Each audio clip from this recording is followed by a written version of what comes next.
Normalement, ils devraient être des lanceurs d'alerte, puisque au moins les scientifiques qui travaillent dans les instituts de recherche publics, comme le CNRS, l'INRA ou l'INSERM, ont pour mission principale justement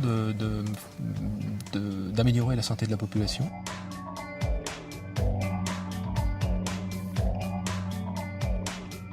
Les difficultés, elles sont multiples. Elles démarrent déjà au tout début, donc au niveau de l'activité de recherche.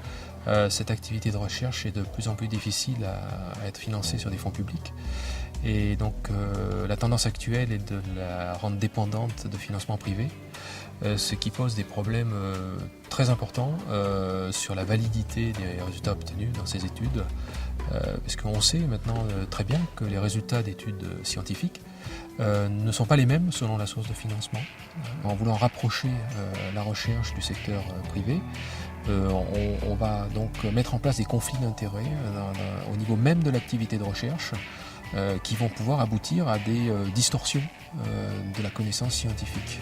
Donc, ce qui évidemment pose des problèmes de fond pour le développement durable, justement, que ce soit dans le domaine de la santé ou dans le domaine environnemental.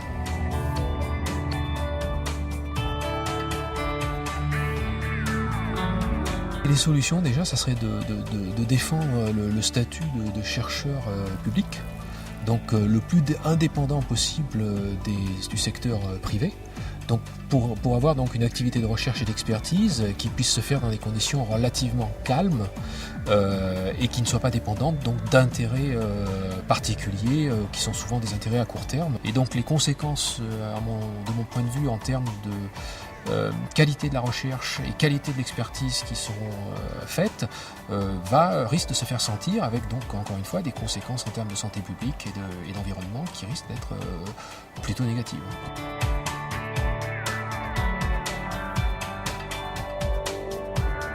En France, par exemple, on n'a pratiquement plus de cycle d'enseignement en toxicologie, très peu de laboratoires qui étudient la toxicologie, parce que c'est donc une activité qui n'est pas du tout soutenue déjà par les pouvoirs publics, et qui le sera encore moins, si vous voulez, par le secteur privé. Vous pouvez imaginer donc étudier les effets santé des pesticides, par exemple, ne va pas intéresser énormément d'entreprises. Donc on va se retrouver dans une situation, effectivement, où il va y avoir des pans entiers de recherche qui ne seront pas abordés, parce qu'il n'y aura pas de financement pour le faire.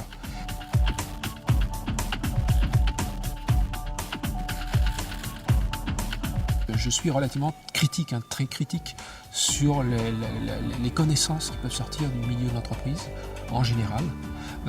Et je pense que ce sont des secteurs, comme le secteur de la connaissance, qui devraient être vraiment protégés de ces intérêts au court terme pour pouvoir avoir le temps de se développer. L'activité de recherche ou d'expertise sont des activités difficiles, longues, comme toute activité scientifique. Et donc vraiment, il faut essayer de protéger ce type d'activité de tout tiraillement immédiat, si vous voulez, à court terme.